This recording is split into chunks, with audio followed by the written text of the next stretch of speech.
우리를 죽음에 이르게 하는 7가지 죄에 대한 말씀을 지난주부터 나눠오고 있습니다. 지난주 말씀을 전하고 나서 제가 받은 위로는 지난주에 설교하면서 사실은 마음속에 시기심으로 교인들은 별로 괴로워하지 않는데 나는 괴로워하는 것이 아닌가라는 그런 부담감과 불안함을 가지고 말씀을 전했는데, 의외로 많은 분들이 공감해 주셔서 시기의 문제로 고통받고 있는 건 나만 그런 것이 아닌구나라는 위로를 받기도 했습니다. 오늘은 여러분 어쩌면 좀 의아하신 주제예요. 탐식입니다. 먹을 걸 밝히는 것. 여러분 이상하지 않으십니까? 먹을 걸 밝히는 게 죄랍니다. 그것도 우리를 죽음에 이르게 하는, 멸망에 이르게 하는 7가지 대죄 가운데 하나랍니다. 처음에 저는 이 7가지 죄의 목록을 알게 되었을 때 이 탐식이라고 하는 죄가 이해가 되지 않는 거예요. 이것이 무슨 큰 죄라고, 죽음에 이르는, 멸망에 이르는, 파멸에 이르는 죄의 목록 가운데 7가지 목록 가운데 들어가 있을까? 그런데 어느 날 역으로 생각해 본 겁니다. 이 7가지 목록을 정해온 초대교회부터 중세에 이르는 교회 지도자들이 그냥 집어넣겠느냐 하는 거예요. 그냥 죄의 목록을 정하다가 아무리 생각해봐도 6개밖에 없어서 그래도 7개 숫자를 좀 맞추려고 찾다가 집어넣은 게 탐식은 아닐 거라는 겁니다. 분명히 탐식이라고 하는 죄를 멸망에 이르게 하는 7가지 죄의 목록 가운데 하나로 포함시킨 건 분명한 이유가 있다는 것입니다.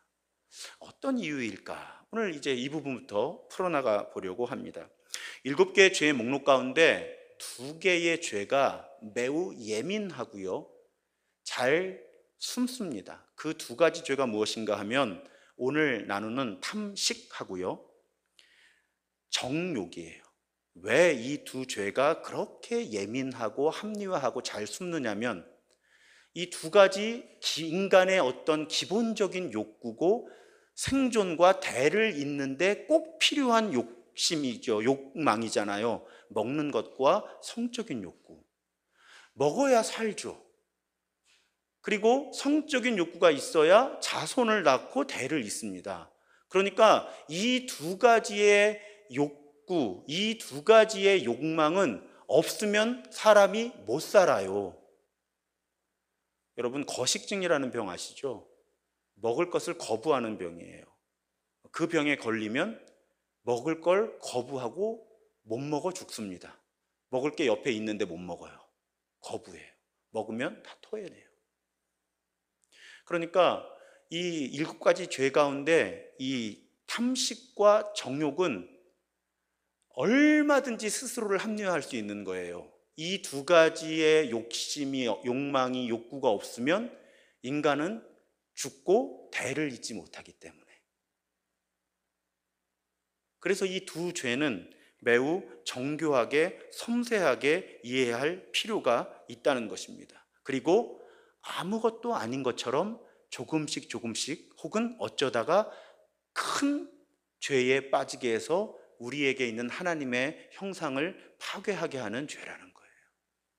그런데 정욕은 이해가 쉽죠. 왜냐하면 우리는 그런 사례들을 적지 않게 보잖아요. 성적인 욕망, 욕구를 잘 다루지를 못해서 자신과 혹은 가족들까지 어려움에 빠지게 하는 그런 일들은 접하기 때문에 그건 오히려 경계할 수 있어요. 그런데 이 오늘 다룰 탐식의 문제를 우리들이 죄로 인지하고 이 문제를 적절하고 지혜롭게 극복해 나가는 것은, 다루어 가는 것은 쉽지 않다는 것입니다. 그럼 왜 탐식이 위험한가? 왜 탐식이 죄가 되는가? 사실은 탐식 자체도 문제지만요, 탐식이 하나의 신호가 되기 때문에 예민하게 우리가 다뤄야 된다는 거예요. 예를 들어 보겠습니다. 여러분 음식물에서 대장균이 검출되면 안 돼요.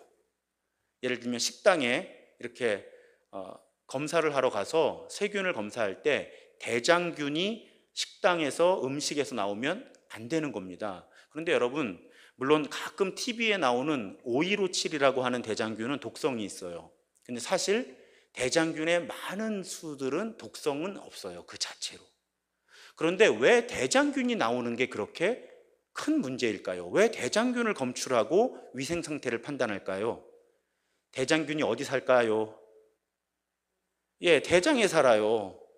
그럼 대장에 사는 대장균이 음식에서 나왔다는 건 무슨 뜻이에요? 이해가 되시죠, 지금? 사람의 혹은 동물의 대장 속에 있던 무엇인가가 음식물에 들어갈 수가 아니죠. 들어가 있다는 거죠. 이 얘기는 아주 쉽게 말씀드리면 위생 상태가 엉망이라고 하는 뜻이에요. 그러니까 대장균 자체가 위험하기보다는, 그런 위험한 대장균도 있지만요, 대장균 자체가 위험하기도 하지만 대장균이 음식에서 나왔다는 것 자체가 지금 이 식당, 이 음식에는 매우 위생관리가 불량하고 여기에는 매우 위험한 독성이 있는 균들도, 곰팡이들도 얼마든지 살고 있을 수 있다라고 하는 지시약이 되기 때문에 대장균 검출이 그만큼 안 좋은 거예요. 탐식이 바로 그런 겁니다. 탐식 자체는 문제가 아닐 수 있다는 거예요. 음식을 먹고 싶은 욕심이 있어야 음식을 먹으니까 이건 생존에 꼭 필요하다는 겁니다. 그런데 탐식이 있는 것 자체는 문제가 안 되는데 이 탐식을 내가 지혜롭게 조절하지 못한다는 건 나에게 더 큰 죄가 있을 수 있고 내가 죄의 문제를 적절하게 대처할 능력이 떨어진다라고 하는 걸 간접적으로 증명해 줄 수 있다는 거예요. 그래서 탐식이라고 하는 죄는 그 자체로도 죄가 될 수 있지만 내가 어떤 사람인지를 드러내주는 매우 중요한 지시약이 된다는 거예요. 그래서 탐식이 예민한 겁니다. 결론부터 쭉 빼서 말씀드리면 탐식이라고 하는 욕망을 적절하게 조절할 수 있는 능력이 있는 사람은 다른 죄의 문제도 적절하게 조절할 수 있는 능력이 있다고 볼 수 있다는 거예요. 반대로 탐식의 문제조차를 조절을 하지 못한다는 건 내 안에 있는 다른 죄의 문제에 대해서도 내가 그 죄를 통제하고 조절하고 억제하는 능력이 떨어져 있는 상태일 수도 있다는 겁니다. 제가 들은 이야기인데요, 아마 요즘에는 어떨지 모르겠어요. 제 선배 목사님께서 미국의 그 연합감리교회에서 안수를 받는 과정을 보셨는데 어떤 분이 몸이 너무 이렇게 비대하신 거예요. 근데 그분이 어느 정도로 비대했는가 하면 심사를 받으러 들어오는 그 방에 문으로 똑바로를 못 들어오셨대요. 가끔 그 외국에 가면 그런 분들이 계세요. 근데 그분이 안수 과정에서 그것 때문에 떨어졌대요. 차별이 아닌가, 지금 기준 같으면 어쩌면 차별이라고 문제가 될 수도 있는데 한 20여 년 전의 이야기거든요. 그런데 그 안수위원들이 그렇게 결정한 이유가 무엇인가 하면 자신의 몸을 돌보는 데 있어서 이렇게 통제력이 떨어지는 사람이 어떻게 목회를 하면서 교인들을 돌보겠는가. 그러니까 바로 이런 경우가 좀 극단적인 경우기는 하지만 또 그분이 어떤 다른 질병이 있을 수도 있겠죠. 하지만 그냥 우리가 생각하는 선에서 좁혀놓고 보면 바로 그런 경우죠. 내가 이런 부분 하나를 통제할 수 있고 없고가 내 삶의 다른 영역을 얼마나 통제할 수 있느냐 없느냐를 가늠해 주는, 그래서 이 탐식의 문제는 그 자체가 죄인 문제는 마지막에 살펴볼 건데요, 보다 오늘 제 설교에서 더 중요한 부분은 이 다른 죄에 대한 통제 능력을 나타내주는 매우 중요한 지표로 이 탐식이 사용될 수 있다는 것입니다. 그 성경적 증거가 뭐냐? 여러분, 창세기에 가면 사람이 최초의 사람들이 타락을 하잖아요. 그런데 여러분, 우리는 원죄와 타락 그러면 매우 심각하게 생각하죠. 심각한 일이잖아요, 사실은. 그런데 여러분, 막상 인류 최초의 사람들이 결국은 무엇에 무너졌나요? 창세기 3장 6절에 보면 여자가 그 나무를 본즉 먹음직도 하고 보암직도 하고 지혜롭게 할 만큼 탐스럽기도 한 나무인지라 여자가 그 열매를 따먹고 자기와 함께 있는 남편에게도 주매 그도 먹은지라. 여러분 보세요.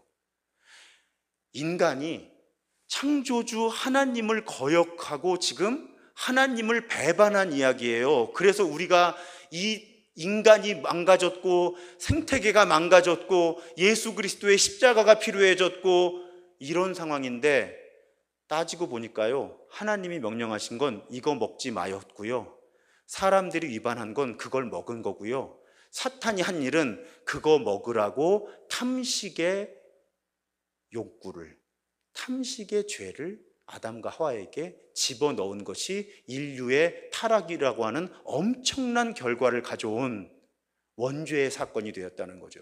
여러분, 저도요, 이 주제를 준비하면서 이걸 그때 깨달은 거예요. 그냥 그전까지는 아담과 하와가 하나님의 명령을 어기고 불순종하여 죄를 짓고 굉장히 크게 생각했던 거예요, 이 인간의 타락이라는 걸.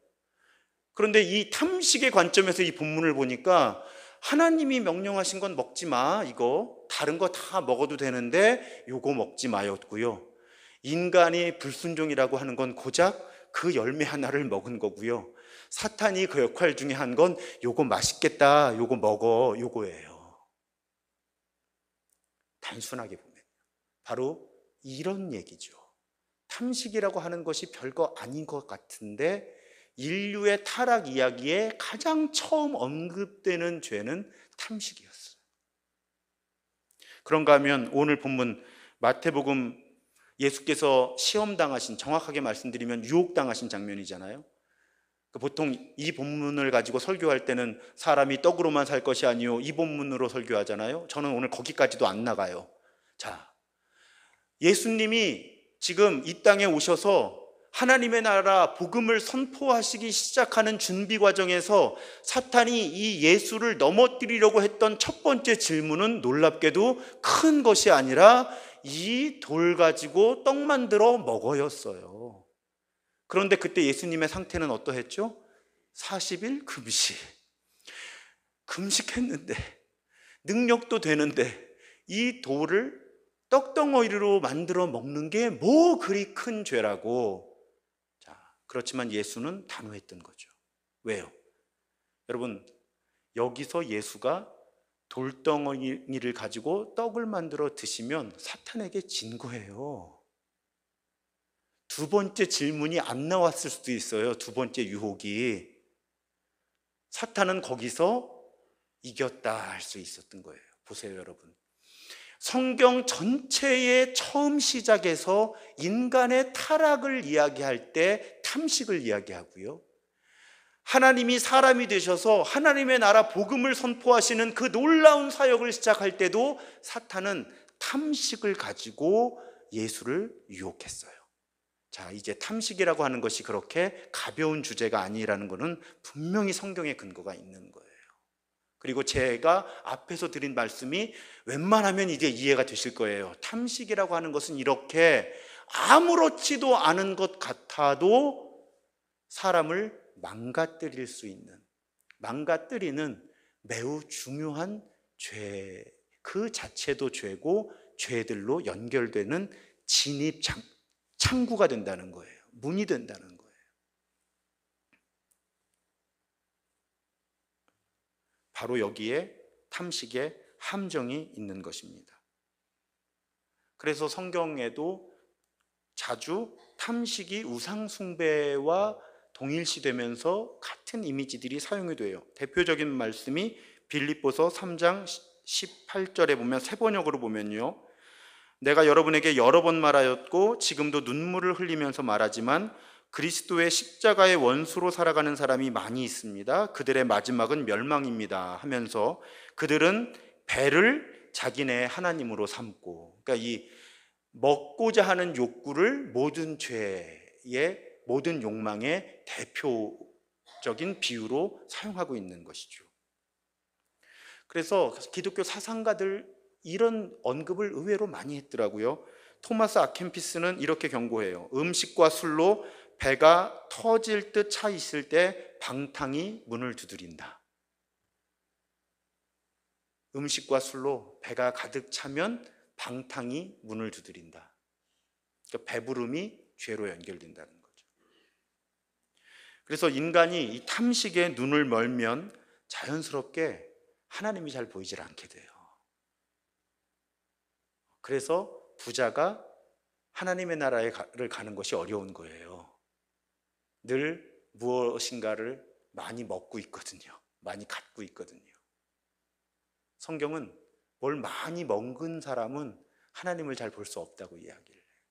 뭘 많이 가지고 있는 사람은 하나님을 잘 볼 수 없다고 이야기를 해요. 기독교 사상가들도 마찬가지인 거예요. 탐식에 눈을 멀면 하나님과 하나님의 뜻, 하나님께서 우리에게 주시는 비전, 궁극적인 사명, 이런 것들, 인간의 본성, 도덕적인 책임, 이런 것들을 자주 망각하게 된다. 우린 다 배부르고 싶은데 배부르면 하나님을 잘 보지 않게 되고 하나님의 뜻을 잘 쫓지 않게 된다. 그런 경고가 많아요. 카시아누스라고 하는 4세기, 5세기 살았던 초대교회 지도자인데요. 우리가 직면해야 할 첫 번째 투쟁은 탐식에 저항하는 것이다. 우리의 영적 전쟁 가운데 첫 번째 투쟁은 탐식에 저항하는 것이다. 저 또 오늘 막 찔려요, 지금. 저 사실은 오늘 예배 마치고 올라가면 무엇을 먹을까가 늘 저의 중요한 관심사거든요. 수요 예배 끝나고 먹는 밥은 굉장히 맛있어요. 저는 예배 전에는 뭘 잘 못 먹거든요. 그런데 카시아누스는 우리가 직면해야 할 첫 번째 투쟁은 탐식에 저항하는 것이다.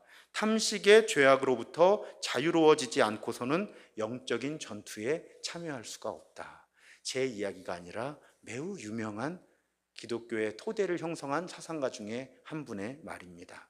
그래서 여러분, 오늘날 교회 전통이 강조하고 있지 않지만요, 저도 사순절과 고난주간에 우리가 모임을 계속 가질 수 있었으면 금식을 좀 의도적으로 선포하고 좀 하려고 했어요. 그런데 우리가 모이기가 어려웠기 때문에 이번에는 그렇게 하질 않았는데, 기독교 전통뿐 아니라 다른 그 영적 전통에서도요, 금식이 그토록 중요한 이유는 금식이 이 탐식의 유혹을 저항해서 우리의 영적인 싸움에 있어서 매우 단단한 기초를 만들어주기 때문에 그래요.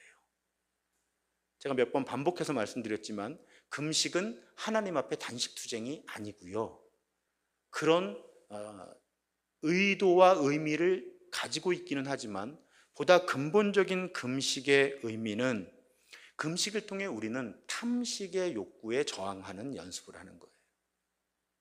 먹을 수 있는데 안 먹는 거예요. 그러면 어떤 현상이 생기는가 하면요, 여러분 한번 해보세요. 한 끼만. 건강이 괜찮으신 분들은요, 몸에 위장이 비면요 이상하게 마음이 비워져요. 아직 경험이 없으신 분들 몇 분 계시네요. 눈빛을 보니까. 이상하게요, 내 지갑에 막 10만 원, 20만 원이 있어도요, 한 끼를 굶으면요, 냉장고에도 뭐가 가득히 해도요, 마음이 이상해져요. 마음에 공간이 생겨요. 그리고 우리 마음에 생기는 공간은 잘 다루면 하나님의 임재를 경험할 수 있는 공간이 돼요. 그래서 금식을 하면요, 우리 몸에 빈자리가 생기면서 몸하고 마음이 연결되어 있거든요. 그래서 우리 마음에도 빈자리가 생겨요. 그리고 그 빈자리는 하나님의 임재를 깊이 경험할 수 있는 그런 공간으로 우리에게 제공될 수 있는 거예요. 또 한 가지, 금식을 하면요, 우리 몸에 힘이 빠져요. 우리가 몸에 힘이 들어있을 때가 하나님 뜻대로 살기 어려울 때예요.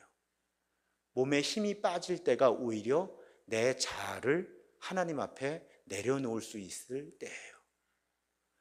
그래서 우리 특히 오늘 현장 예배에 참여하신 분들 가운데는 연세가 70대 이렇게 되신 분들이 많이 계시죠.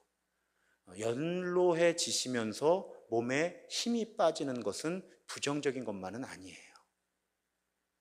나이가 들어가면서 몸에 힘이 빠질 때 오히려 우리는 내 몸에 힘이 빠지는 그 경험을 통해서 하나님을 경험할 수 있고요, 하나님을 신뢰한다는 것이 무엇인지 알게 되고요, 하나님께 전적으로 맡긴다는 것이 무엇인지를 알게 되는 거예요. 그런데 젊은 사람들도 건강하신 분들도 금식을 하면 그런 상태가 경험이 되는 거죠.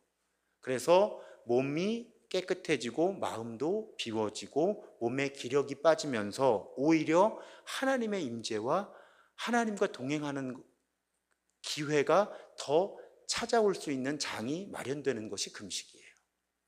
그런데 오늘 말씀의 맥락에서 금식의 매우 중요한 역할은 금식을 하기 위해서는 탐식이라고 하는 욕구, 죄를 다룰 수 있어야 금식을 하잖아요.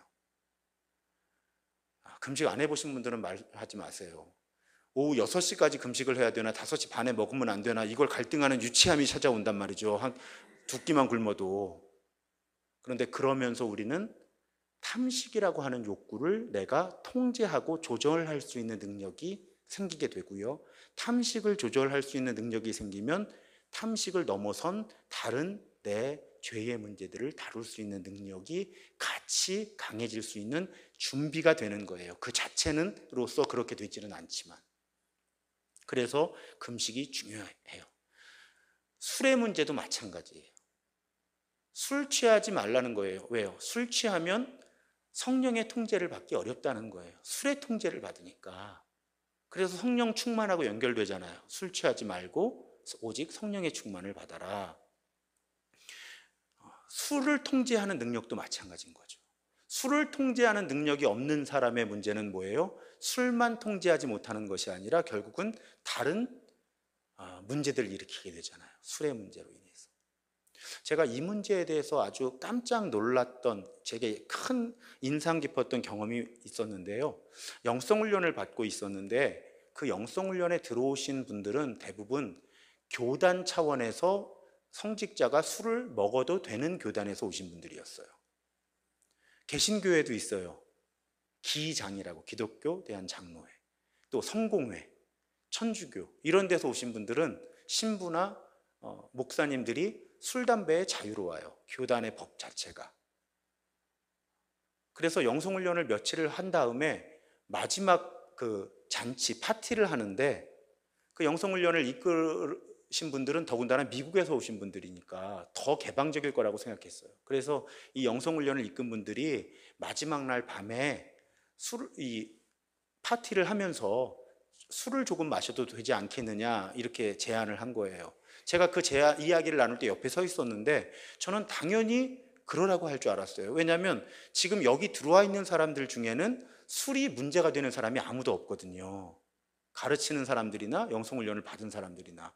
게다가 술을 좋아하시는 분들인데 지금 영성훈련하는 3일이었나 일주일 동안 술을 못 드셨잖아요. 그러니까 마무리하는 파티니까, 그것도 잔치니까 그냥 술을 조금 마십시다 해가지고 제안을 했는데 놀랍게도 이 미국에서 오신 선생님들이 오늘 밤은 안 된다는 거예요. 그러면서 그렇게 말씀을 하시더라고요. 우리가 지금 하나님을 깊이 경험하기 위해서 일주일 시간을 함께 보냈는데 여기서 술을 조금이라도 마신다면 그 노력을 상당히 많이 망가뜨리는 것입니다 하고 단호하게 거절을 하시더라고요. 그때 제가 술의 문제가 어떤 영향을 가졌는지를 또 그전과는 다른 관점에서 이해하게 됐어요. 아, 그렇구나. 이제는 탐식이 죄의 입구에 있기 때문에 위험하다는 건 다 이해하신 것 같아요. 우리 오신 분들의 눈빛이 말해주고 있어요. 그런데 탐식은 그 자체로도 죄입니다. 왜 그런가 하면요, 두 가지를 말씀드릴 수 있어요. 하나는 아주 쉬워요, 여러분. 우리 몸을 망가뜨리는 건 죄예요. 우리가 아주 오랫동안요, 어떤 개신교회의 영역에서는 영혼하고 육체를 많이 분리해서 생각했잖아요. 그래서 영적 건강을 생각할 때 몸을 함께 생각하지 않았어요. 그런데 사실은 인간이라고 하는 존재는 몸과 영혼, 육체는 다 연결되어 있거든요. 다 연결되어 있어요. 그래서 탐식이라고 하는 것이 예민한 이유는 탐식 자체가 지금 내가 알지 못하는 내 마음의 어딘가가 아파서, 내가 어떤 마음의 병이 있어서 그것이 탐식으로 나타나기도 하거든요. 또 음식을 잘못 먹으면 몸이 망가지고, 몸이 망가지면 마음의 건강함도 무너지기가 쉬워요. 제가 아픈 분들 위해서 기도할 때 꼭 그렇게 기도하잖아요. 몸이 아플 때 마음이 함께 약해지지 않게 하시고 마음의 강건함을 지켜주옵소서. 제가 늘 기도하는 게 사람이 몸이 약해지면 마음이 약해지기가 쉬워요. 그래서 탐식은 일단 몸을 망가뜨리는 죄예요. 하나님이 만들어주신 몸인데 하나님의 형상대로 빚어주신 우리의 존재고 우리의 몸인데 아름답게 만들어주셨다고 했는데, 그리고 신약의 맥락에서 보면 하나님의 영이 거하시는 거룩한 전이라고, 거룩한 집이라고 했잖아요. 그런데 우리 몸에 해로운 무엇인가를 즐겨 먹는 것은 그럼 결국은 하나님께서 의도하신 아름다움을 내가 의도적으로 망가뜨리는, 저 지금 엄청 찔리면서 설교하는 거 아시죠? 지금 계속 성령께서 저에게 말씀하세요. 너나 잘해. 더군다나 저는 뭐 혈압하고 당뇨까지 있잖아요. 저야말로 이 탐식의 문제로 인해서 몸이 망가진 전형적인 예죠. 여러분, 저를 보면서 경고를 받으시기 바랍니다.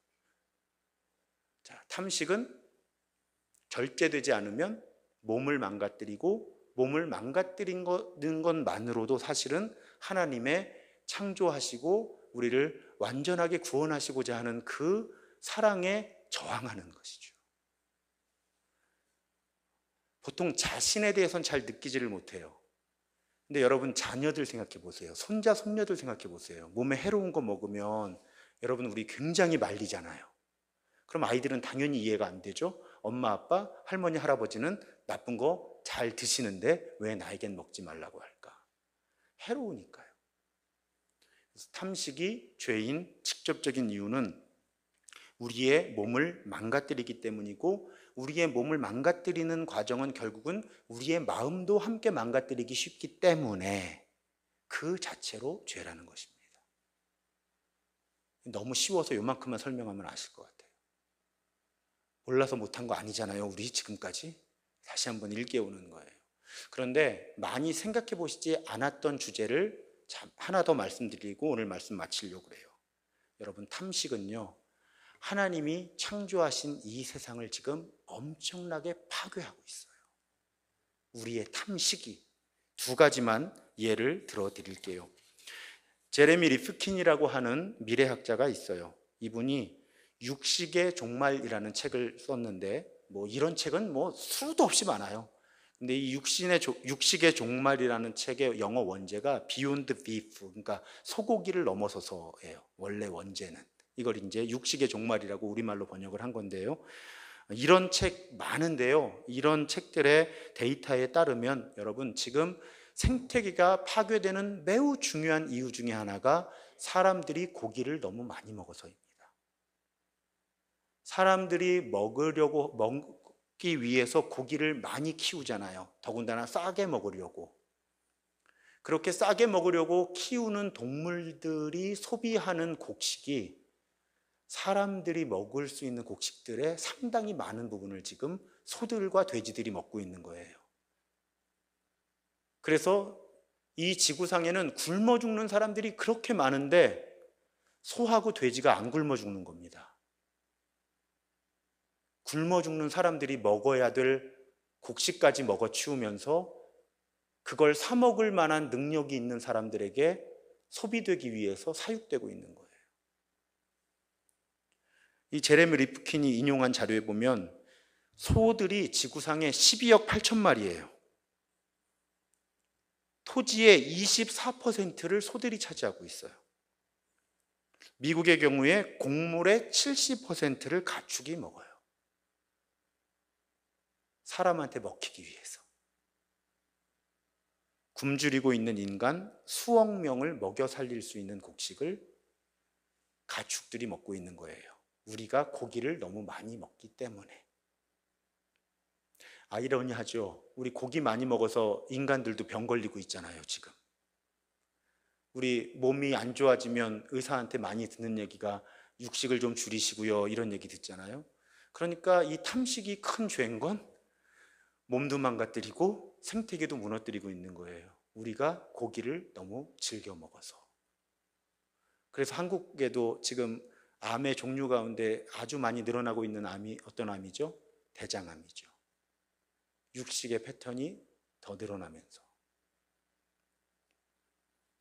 그러니까 고기의 소비가 늘어나서 사람은 자기 몸을 망가뜨리고 있고 생태계는 무너지고 있고 이 땅에는 사람들은 더 굶어 죽고 있는 상황이 지금 이루어지고 있는 거예요. 저도 이걸 안 다음부터는 가급적이면 육류를 좀, 물론 제 몸이 좋지 않아서 줄이려고 하는 것도 있지만요, 이런 생각을 하게 돼요. 그리고 여러분 아시죠?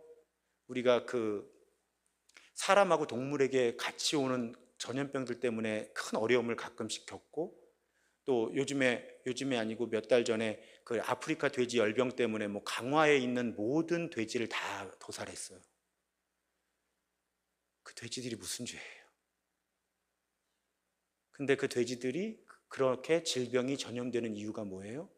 사람들이 먹으려고 좁은 공간 안에 다 집어넣고 사육을 하니까. 사실은요, 우리 사람들은요, 하나님의 창조에 어긋난 일들을 지금 너무 많이 해왔고요, 그 결과로 생태계만 무너지는 게 아니라 우리 몸도 망가지고 있는 거죠. 또 한 가지만 더 말씀드릴게요. 여러분, 저 많이 찔리는 거 보이시죠 지금? 음식물 쓰레기요. 음식물 쓰레기로 인해서 발생하는 사회적 비용이요, 우리나라가 연 30조. 표정들을 보니까 이해가 안 가시는 거예요. 근데 지금 그래요. 왜냐하면 우리나라는 음식물 쓰레기가 엄청나게 나오는 나라예요. 왜요? 국물이 있어야 되고요, 반찬이 많이 있어야 되는 나라예요. 그래서 식당이나 이런 음식점들에서는 음식물 쓰레기가 나오지 않을 수가 없어요. 반찬을 재활용하진 않는. 그거 안 되잖아요. 근데 그건 이 음식물 쓰레기 때문에 환경이 엄청나게 파괴되고 있고요. 근데 여러분, 저도 찔리지만 한켠에서 누군가는 밥이 없어서 죽어가는데, 똑같은 땅덩어리 한켠에서는 누군가가 너무 많이 먹어서 그 살을 빼느라고 애를 써요. 또 비용을 지불하고 운동을 해야 되고, 비용을 지불하고 살을 빼기 위해서 또 더 좋은 뭔가를 먹어야 되고요. 여러분, 이건 하나님이 창조하신 하나님 나라 원리에서는 많이 벗어나 있는 거예요.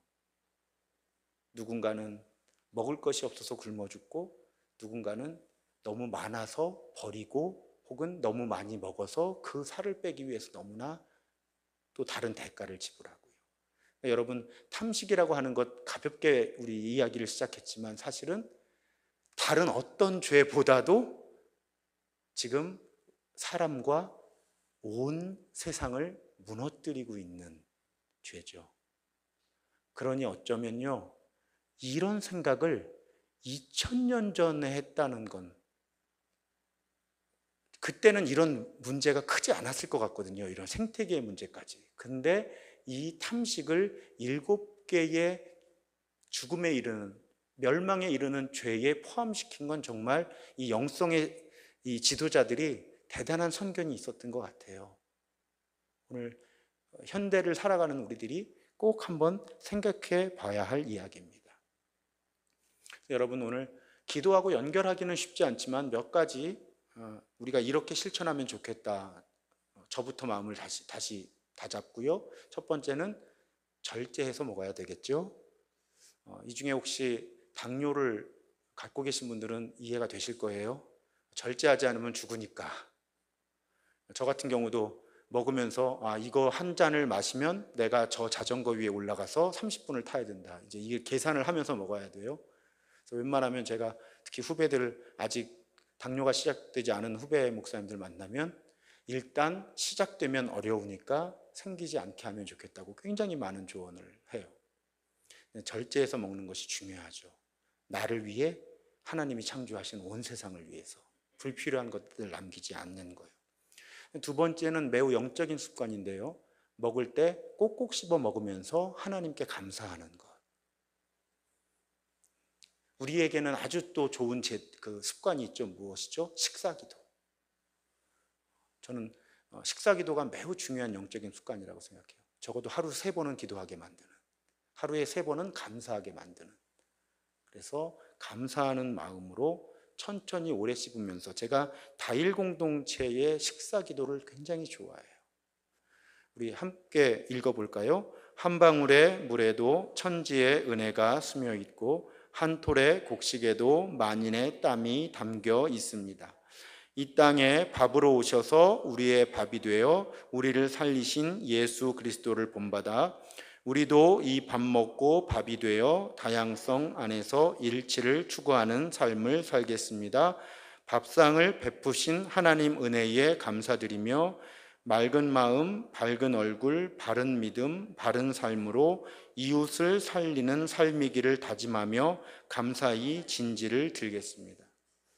지금은 잘 모르겠는데 제가 처음에 이 기도문을 접했을 때가 신학대학원 다닐 때인데요, 그때부터 이 기도문을 가끔 이렇게 읽어요.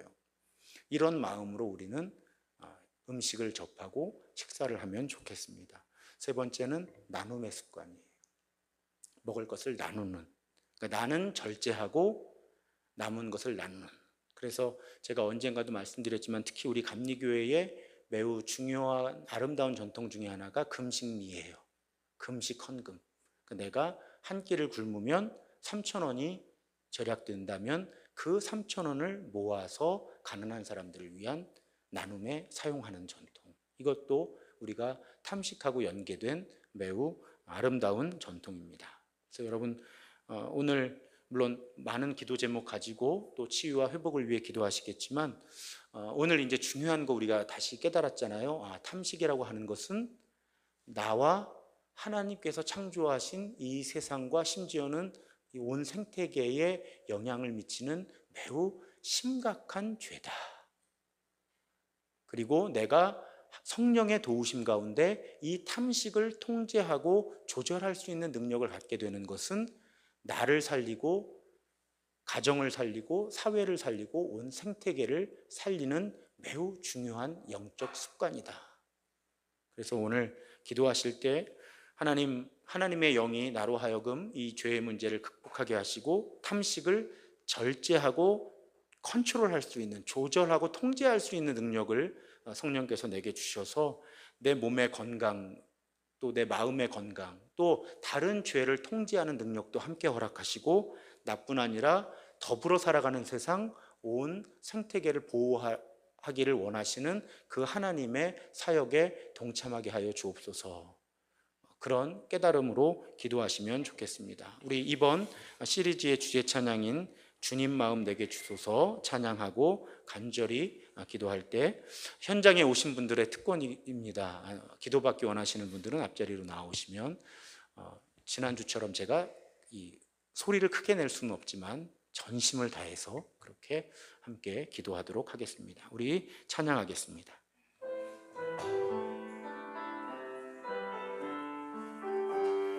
보소서 보소서 주님, 나의 마음을 선한 것 하나 없습니다. 그러나 내 모든 것 주께 드립니다. 사랑으로 안으시고 날 새롭게 하소서. 보소서 보소서 주님, 나의 마음을 선한 것 하나 없습니다. 그러나 내 모든 것 주께 드립니다. 사랑으로 안으시고 날 새롭게 하소서. 주님 마음 내게 주소서. 내 아버지 주님 마음 내게 주소서. 나를 향하신 주님의 뜻이 이루어지도록 주님 마음 내게 주소서. 주님 마음 내게 주소서. 주님 마음 내게 주소서. 내 아버지 주님 마음 내게 주소서. 나를 향하신 주님의 뜻이 이루어지도록 주님 마음 내게 한 번 더 주님 마음 내게 주소서. 주님 마음 내게 주소서. 내 아버지 주님 마음 내게 주소서. 나를 향하신 주님의 뜻이 이루어지도록 주님 마음 내게 주소서. 우리 간절한 마음으로 주여 한번 크게 부르짖고 기도하겠습니다. 주여. 자비로우신 아버지 하나님, 오늘도 이 자리에 우리와 함께 하시는 하나님을 기대합니다. 나를 만져주실 하나님을 기대합니다.